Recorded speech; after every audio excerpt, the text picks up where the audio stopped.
What's going on, everybody? I'm here to do a review for the new Amazon television series Cross. And I'm going to be honest with you. It's been a long time since I've done a review for a television show. I think the last time I did a review for a show was probably Avatar: The Last Airbender, which came out on Netflix back in February. And I remember having a good time watching that particular show.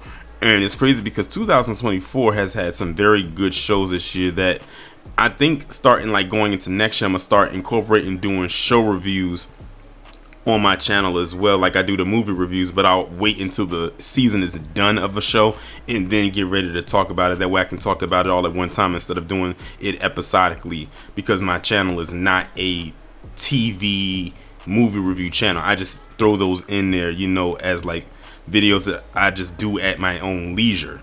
And this one right here definitely was deserving of a review. Now that I think about it, I should have reviewed Penguin because that was probably one of the best shows to come out this year, but that's neither here nor there. We're here to talk about Cross, which was a very good show. I already knew, to me, this show was going to be a hit when I found out who was attached to it. And that's when I knew that this show was it couldn't steer me in the wrong direction, but steer me in multiple directions, take me on a roller coaster ride, and put me through a ball of emotions I didn't even know that I had, is a few things that this show actually did do. But I did want to say, as you can see by the title, I said I want to go over 3 things that this show had going for it. But before I actually get into it, let me give a brief synopsis of the show. So the show Cross is based off of the James Patterson book Alex Cross. Now, we have already seen iterations of the Alex Cross character. Morgan Freeman has played Alex Cross at one point. Tyler Perry played Alex Cross at one point, and now you have Aldous Hodge playing Alex Cross. And basically, Alex Cross is a detective in DC. He works for the Metropolitan Police Department, and he's basically a detective, but he's also like a psychoanalyst. Like, he knows how people maneuver and how they move. He can read body language very well, and he's usually a go-to guy that they call on when they need something to be taken care of, or to go to the core of something that most people can't go past the surface level of things. And he really gets really wrapped up in his work, because a year prior to what we see in present day with the show, his wife tragically dies after she's gunned down at a restaurant while he, his partner John Samson, and his lady are watching a Redskins game.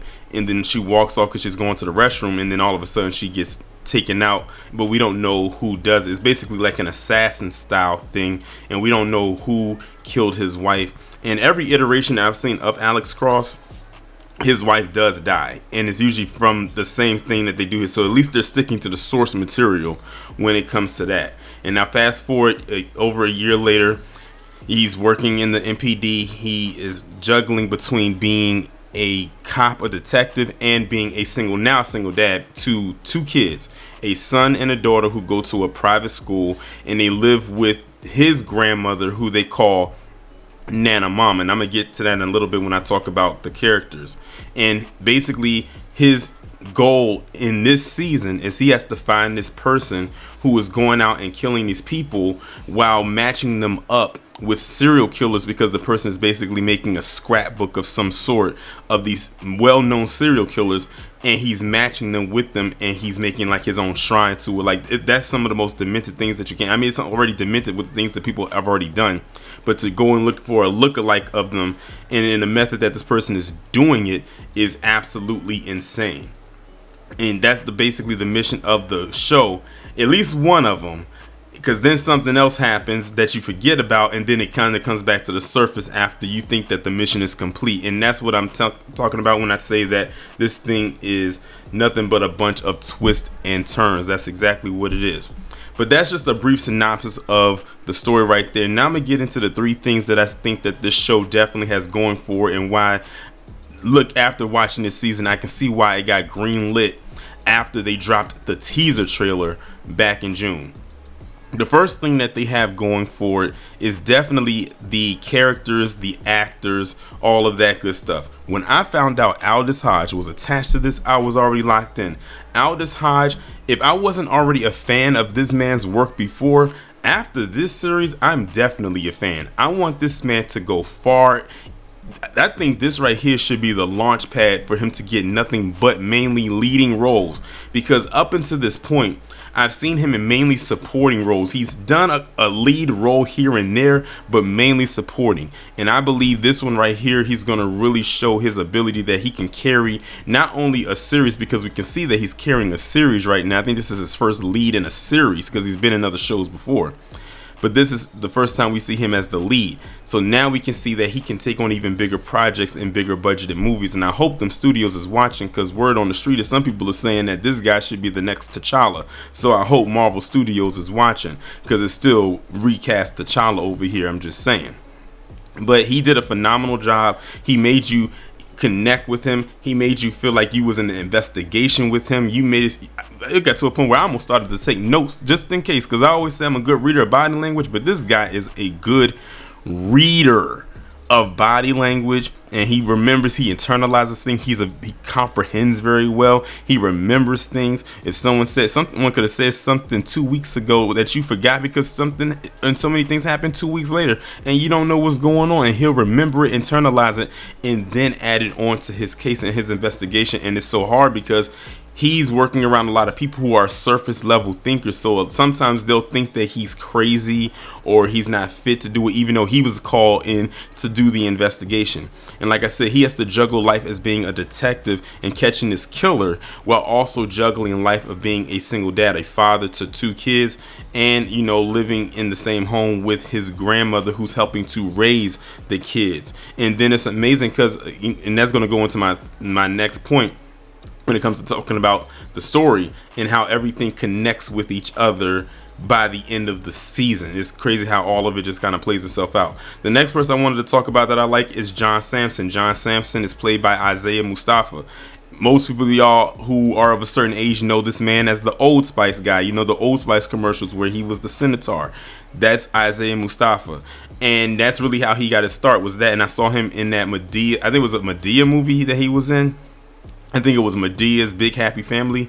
I had saw him in that, and then I really didn't see him much in anything after that. And then I see him in this, and when I saw his name, I said, "Why does this guy sound so familiar?" I was like, "Oh, that's the Old Spice guy."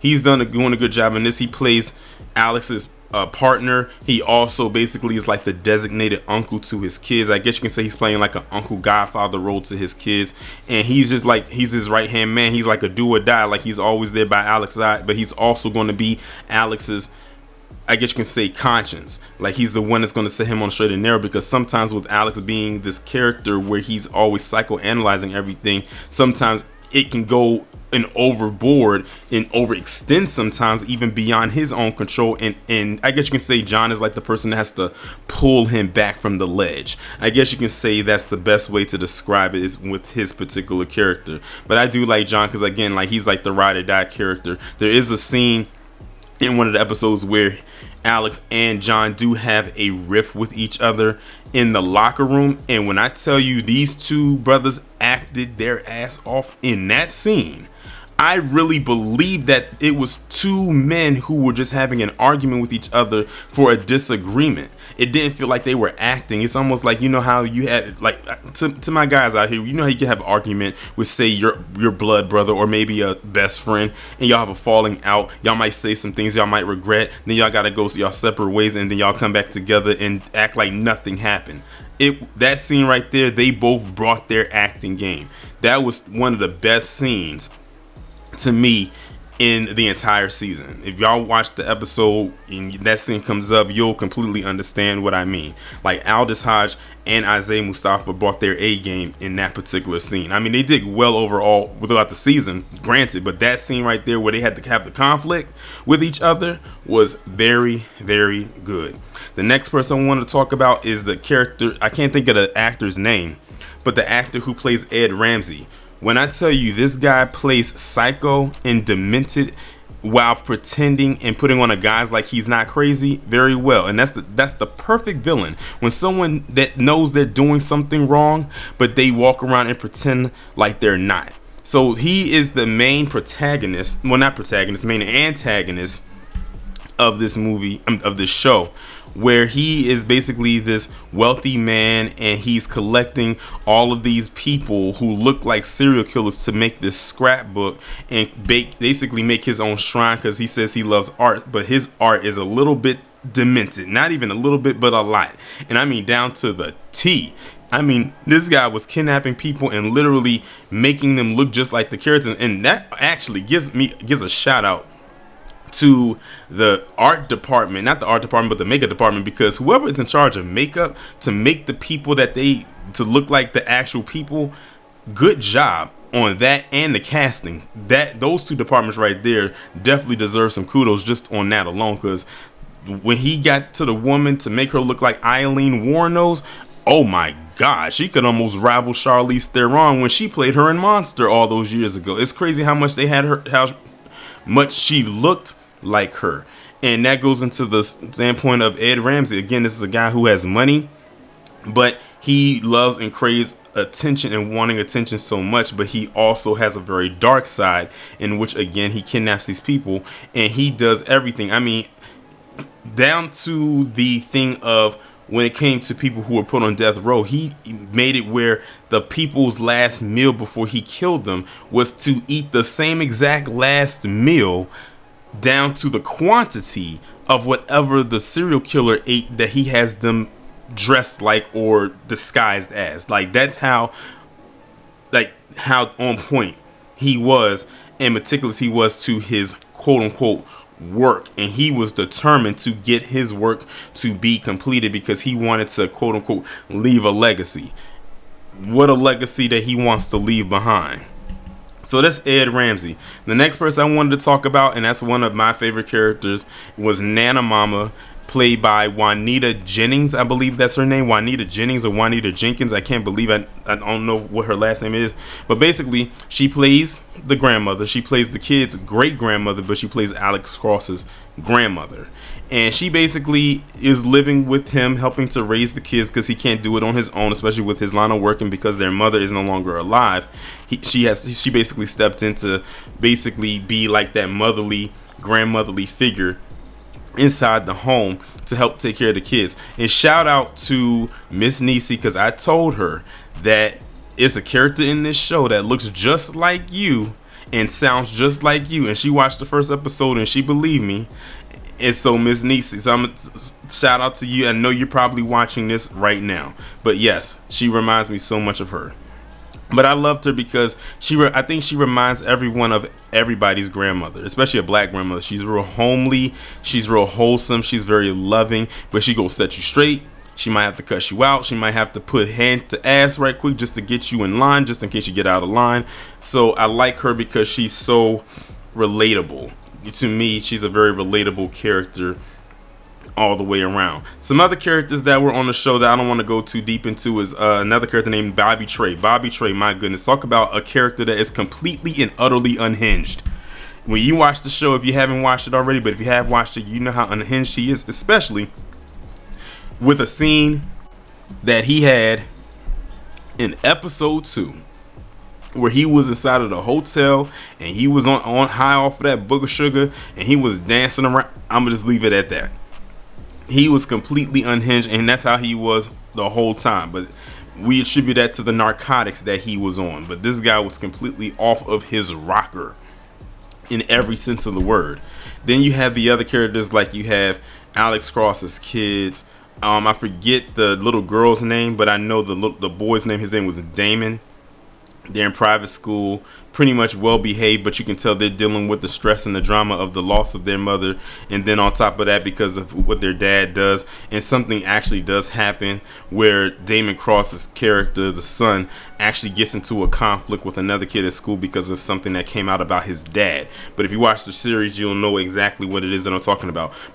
The last main character I wanted to talk about to round out the main cast is Elle. Elle basically plays the love interest to Alex Cross, and she basically is there to help him pick up the pieces of, you know, his I guess you could say his love life, ever since his wife passed away a year prior, this is the woman he decides to be with, but he can't find himself to completely open up to her because he's still holding on to the grief of the loss of his wife. And it's not like his wife died of a natural cause or an illness. She was murdered. So it's kind of hard for him to open up, but she's trying her best to do so. You can tell she's a very patient woman, and I like that they have them together. Everyone loves her. The kids love her. Nana Mama loves her. John, sees her like a sister, so she's like very welcoming into with the family, but it's just a barrier there with Alex Cross that she has to try to help him break down, but at the same time he wants to have to break the barrier down too in order for him to let her in. But eventually that does happen. So those are the characters right there. So that whole part that I just gave you, that was one major thing that was going for it. The second thing that it has going for it is the storytelling. The storytelling in this show, in this season in particular, was so well told.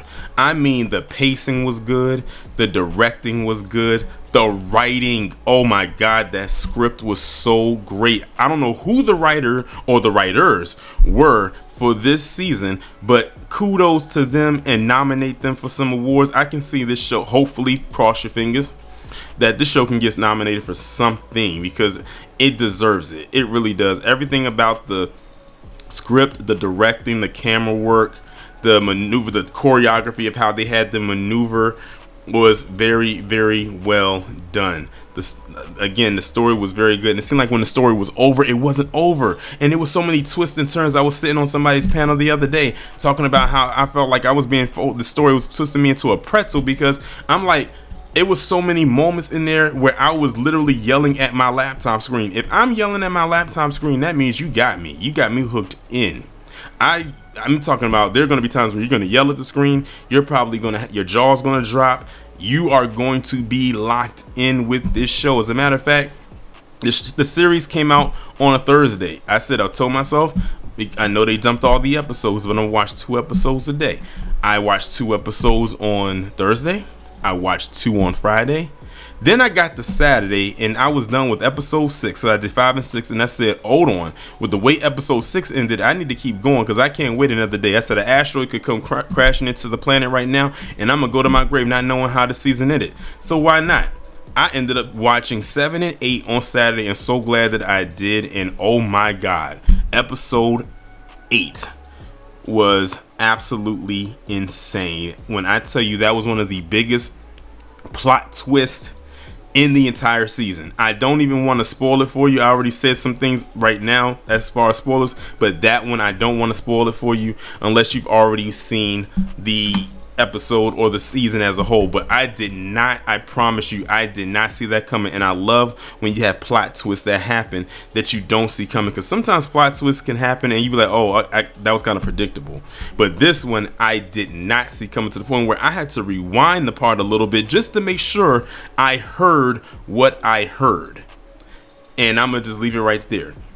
So that's the second thing that Cross has going for it, is the storytelling is impeccable. The third and final thing, and like I said, it could probably be some more things, but these are the 3 things for me that stick out to me, is the environment.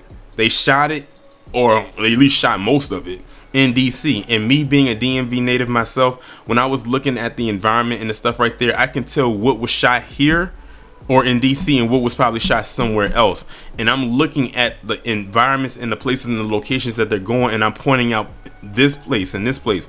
I don't know what kind of check Ben's Chili Bowl on Georgia Avenue received to be a part of this show, but Ben's practically became its own supporting character in this show, because I swear they must have went to Ben's Chili Bowl at least once every episode, at least that I can recall, and they were actually at that location on Georgia Avenue. And anybody who does not know, Ben's Chili Bowl is basically a small black-owned restaurant. It's been around for years, probably since the civil rights movement, and it's been black-owned and has been passed down from generation to generation, like basically a family-owned establishment, and it sits right there on Georgia Avenue. There's other ones, but that's the main one, and they basically serve hot dogs, fries, chili, burgers, all stuff like that, but chili is their main staple, hence the name Ben's Chili Bowl. And I noticed that they use that a lot. They even mentioned mumbo sauce. Now, you already know You already know where you're at if you hear the word mumbo sauce. So when I heard that, I said, okay, I see you. I see you. And seeing other things like Freedom Plaza, of course, they're going to highlight the monument. They're going to show the White House. They're going to show the Capitol Hill and everything like that. Even down to, and this can go back to the storytelling, they even highlighted some of our fallen people like, Tamir Rice and Mike Brown, Trayvon Martin, Sandra Bland, Breonna Taylor, Ahmaud Arbery, George Floyd. They mentioned that. So they added an element of realism there of what black people go through every single day, which is perfect because DC at one point in time was known as Chocolate City. So they do add a little bit of realism into the storyline as well. I just had to insert that part about the storyline. But that's pretty much the three things I say that Cross has going for it. Now, before I actually end off the review, I have to mention two things that I would love to happen going into season 2. Now that we, of course, know season 2 has definitely been greenlit. And that is, number one, and this is something that I saw some people talk about. I didn't really have an issue with it, but since some people did have an issue with it, I'll go ahead and mention it because maybe some people did, maybe some people didn't. And that's the lighting.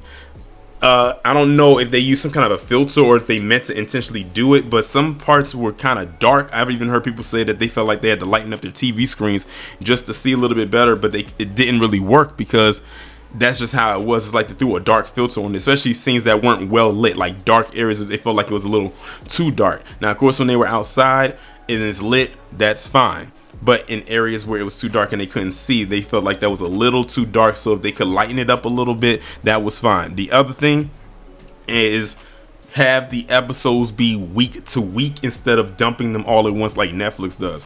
One thing I think I've come to notice is that with Amazon, in the first season of a show, at least that's what they did with The Boys and Invincible, is they would drop all the episodes at one time in the first season of a show, and when it came back, it would be week to week. So hopefully when Cross comes back for season 2, they do week to week, because I know a lot of people who I subscribe to who do show reviews, and it's easier for them to review the show when they drop them week to week instead of dumping them all at one time, because that can be a bit of a hindrance for people who review shows. But again, all in all, that does not knock off any points for me for how good and good is an understatement, how great this show was. Again, I gave you my 3 things as to why I believe Cross, of what good things Cross has going forward, and all they have to do is maintain going into season 2. I'm jumping all the way ahead in season 3. I'm speaking way into the future. All they got to do is maintain with whatever formula they have in season 2. They already knocked that out of park in season 1. Now you're coming up with that sophomore season, and usually that's the one where it's like it could be hit or miss. Y'all already are on the up and up. Just keep that same formula, expound onto whatever it is. I wonder what the next villain is going to be and how they're going to do that, because this one right here was probably going to be hard to top, but we shall see. I have faith that they will do it. Y'all let me know what y'all think down in the comments. Have you watched the show Cross yet? Do you plan on watching it?